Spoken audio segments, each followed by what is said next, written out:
Thank you, Anil. And welcome to all of you. Again, those of you in the room and those of you on the web. We appreciate your taking the time to spend with us. We're going to have a very interesting set of presentations and perspectives to share with you over the next day or two. And what I wanted to do was try to put into context what we're all about, what we're trying to get done, not just in the R&D, but out in the marketplace, and what are some of the long-term trends that we see, and how are we going to go participate in them and ultimately deliver the benefit to our customers as well as our shareholders. So the first thing I want to do is just get the financial plan reviewed, give you a sense of how we did in Q2. We've obviously, we pre-announced those and then we announced those, so I figured I could post-announce those as well.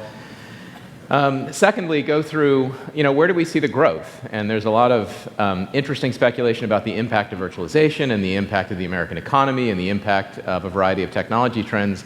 Really give you a sense of where we see the growth, what are some of the buying patterns as well as perspectives that we hear from the marketplace and how we're putting our technologies behind them.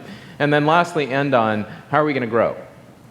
What are the ways that we're going to take our resources, take our talent, take our skills, and our presence across the marketplace and make sure we can deliver not just bottom line growth and not just growth and adoption of our technologies, but growth in our overall business value and long-term value to our shareholders.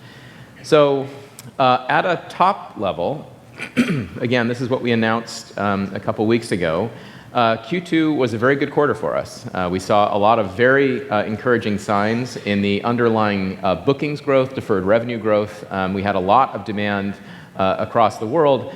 A smaller portion of that obviously transitioned to revenue, which is a reflection of a couple things. And notably within the US, a change in how we do business with some of our resellers and channel partners. During the course of today's presentations, we'll be making projections and other forward-looking statements regarding expected future financial results and business opportunities. Our actual future results may be very different from our current expectations. We encourage you to read the 10Ks and 10Qs that we file periodically with the SEC. These documents contain a discussion of the risks facing our business, including factors that could cause these forward-looking statements not to come true. We do not currently intend to update these forward-looking statements. In addition, during the course of the conference, we may describe certain non-GAAP financial measures, which should be considered in addition to and not in lieu of comparable GAAP financial measures. For the most directly comparable GAAP financial measures and related reconciliations, please refer to the slides posted on the Sun Analyst Summit 2008 page and the earnings call financial slides and operations analysis, all of which can be found on the investor relations section of our website at sun.com/investors.